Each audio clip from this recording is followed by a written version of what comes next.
Next topic is structure of ribose and deoxyribose. तो ribose and deoxyribose की structure में हम ये देख सकते हैं कि जो राइबोज होता है that is a aldopentose. Ribose is a aldopentose and it is present in ribonucleic acid, RNA में होता है। ये इसका फॉर्मूला है C5H10O5।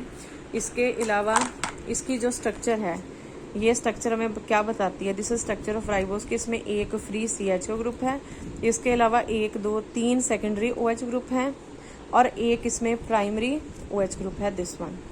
अगेन सेम लिमिटेशन इसमें भी आती हैं, तो जो हमें ये बताती हैं कि ये ओपन चेन नहीं, rather this is a cyclic structure.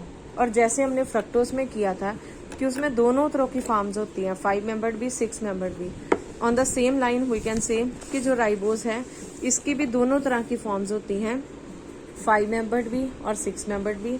Same alpha alpha beta beta, एक वो अल्फा फॉर्म है, देखो जी दोनों अल्फा फॉर्म में, this is 5 member this is 6 member, दोनों अल्फा फॉर्म में OH जो है that is present below the plane और बीटा में क्या है, above the plane. And again जब हम इसका NMR करते हैं तो हमें NMR स्टडीज क्या शो करती हैं कि जब आप इसका मिक्सचर लेते हो, यानी कि आप PMR करने लगे हो डीइनएक्टिव राइबोज का, तो ये जो सारी की सारी फॉर्म्स अपने NMR के प्रोटोन के सिग्नल देती हैं। तो जो हमें ये बताती हैं कि इन सब में से जो सबसे स्टेबल फॉर्म है that is beta D ribopyranose. This is the most stable form followed by alpha D pyranose, alpha D ribopyranose this.